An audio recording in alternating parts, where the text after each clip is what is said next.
आज महाराजपुर तहसील का घेराव कांग्रेसी कार्यकर्ताओं के द्वारा किया गया। महाराजपुर के पूर्व विधायक नीरज विनोद दीक्षित के द्वारा किसानों की समस्याओं को लेकर आंदोलन किया गया और तहसील का घेराव किया गया, जिसमें महामहिम राज्यपाल के नाम तहसीलदार को ज्ञापन भी सौंपा गया।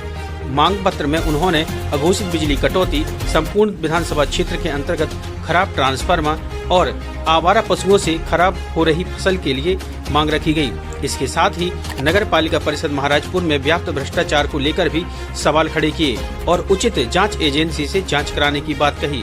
इसके साथ ही सागर कवरई 4 लाइन पर बांटे गए मुआवजे में विसंगतियों का भी हवाला दिया। इसके साथ ही उन्होंने कहा है कि 2022 और 23 की शासन की गाइडलाइन के अनुसार मुआवजा वितरण किया जाए। यदि भ्रष्टाचार यहीं पर नहीं रुकता है तो नीरज विनोद दीक्षित ने बताया है कि इस तरह के आंदोलन पूरी विधानसभा में जारी रहेंगे और किसानों के हित के लिए हमेशा वह आगे आते रहेंगे और जब तक उनकी समस्याओं का समाधान नहीं होता है तब तक आंदोलन जारी रखेंगे। अब आइए आपको सीधा लिए चलते हैं धरना प्रदर्शन स्थल पर, जहां पर कांग्रेसी कार्यकर्ताओं सहित नीरज विनोद दीक्षित स्वयं उपस्थित हैं।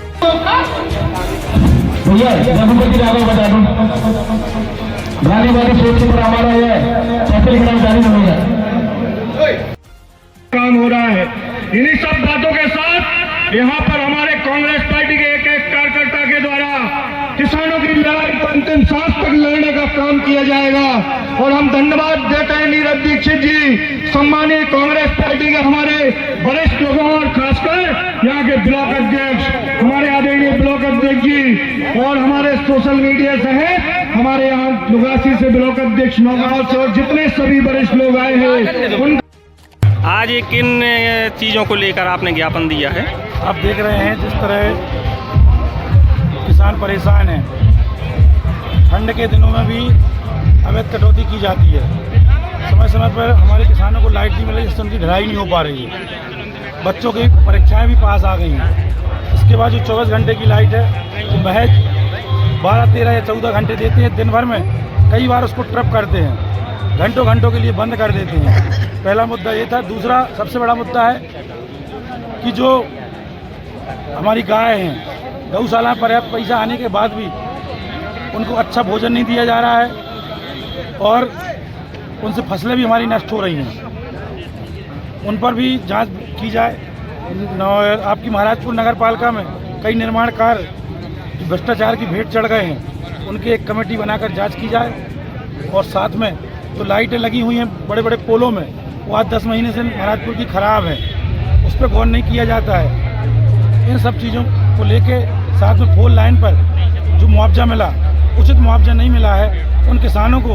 उनकी ज़मीनें कई लाखों की हैं, लेकिन थोड़े थोड़े से दाम उनको दिए गए हैं, उनको भरपूर दाम नहीं दिए गए हैं। उनकी जो उनकी राशि बनती थी उस हिसाब से उनको अच्छा मुआवजा दिया जाए। इन मुद्दों को लेके आज हमने यहाँ ज्ञापन सौंपा है अपने किसान साथी, अपने विधानसभा परिवार के साथ। कुछ किसानों का कहना है कि जो टेम्परेरी YC द्वारा वसूली जा रही है वो 8-8 हज़ार रुपये लिए जा रहे हैं, लेकिन उन्हें रसीद उससे कम की दी जा रही है। इसको लेकर आप क्या कहना चाहेंगे?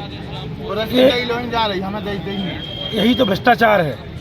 इसी भ्रष्टाचार को देखते हुए तो हम आज यहाँ आए हैं कि आप 8,000 की रसीद काटते हैं, आप पंप उठा लेते हैं, लोगों के यहाँ लाइट की परेशानियाँ होती है, पंप चलाने की परेशानी होती है और उनको रसीद देते हैं आप 7,000 की, 7200 की। उचित नियम अनुसार जो रेट है उससे कहीं ज़्यादा वसूली करते हैं। ये केवल भ्रष्टाचार है। आपने देखा होगा कई गाँव में डीपीयाँ रखवाने के लिए उनके लाइनमैन भी कह देते हैं कि 5,000 दे दो, कल रख जाएगी। तो इस शासन प्रशासन, इस सरकार में सब भ्रष्टाचार की भेंट चढ़ा हुआ है। हर एक किसान, नौजवान सब परेशान है। यदि जो आपने नियत वक्त दिया है इतने दिनों में शासन द्वारा कोई कार्रवाई नहीं की जाती तो आगे आपका क्या रोल रहेगा? अगर 10-15 दिन के अंदर उचित कार्रवाई नहीं की जाती है, हमारे विद्युत की समस्याओं को समाधान नहीं करते हैं, तो हम आने वाले समय में नौगांव में ज्ञापन नहीं तो देंगे ही देंगे। वहाँ जब तक तैयार आपकी सभी मांगें पूरी नहीं होती हैं तब तक वहाँ हम अनशन और आंदोलन करेंगे।